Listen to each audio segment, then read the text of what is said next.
Stefan, what's your second story of the week? My second story of the week is it's actually bouncing back on Monica's subject, which is not so much about female entrepreneurs, but generally the state of the Polish economy, and it's about a record foreign trade surplus in Poland, which is, it's phenomenal news, and broadly speaking, the Poles have finally managed to have a trade surplus of over $2 billion.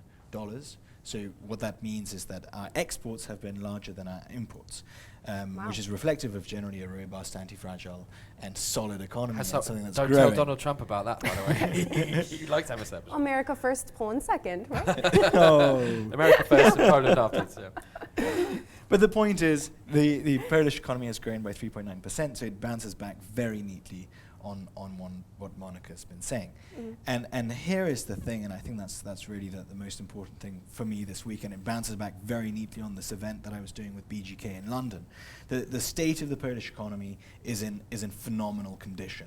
And we've had almost 30 years of uninterrupted growth with an average of 4.2% GDP growth per annum, which is absolutely incredible. GDP per capita since 1989 has grown 8-fold. And our economy has just never been stronger. We didn't have a recession in 2008 when the majority of the West was going through a very solid recession. And what this means is Poland is an incredible place to do business in. And it's a wonderful place to look at businesses and the way business is happening.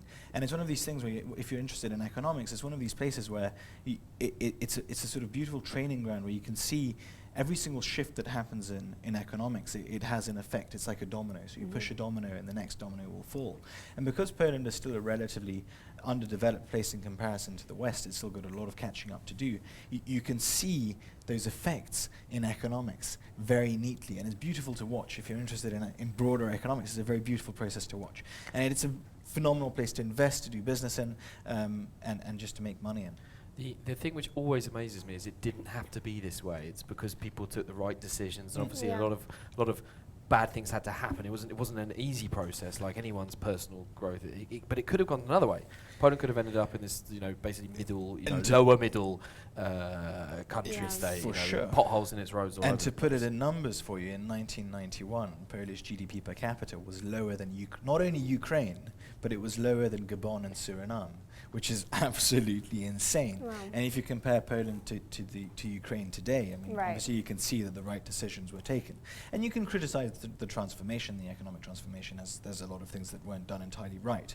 But there is no doubt that in terms of numbers and statistics and data, the data does reflect an economic success. Well, and also there was a crackdown on corruption. That was a huge, I think, factor. Right? And the only other country with 30 years of this kind of growth is Australia. But I'm wondering, unfortunately, if this climate situation is going to affect their economy and what that's going to look like. President Trump, if you're watching us right now, and I know you do like to watch internet, television, all kinds of other stuff, then you can let us know whether you envy Poland's admirable trade surplus. I feel a bit worried that you might actually retweet this. Question now is, with inflation rising, is how long Poland can keep up this uninterrupted I thought growth? it was starting to stagnate. No, it's slowing down. We're not reaching a stagnation point yet.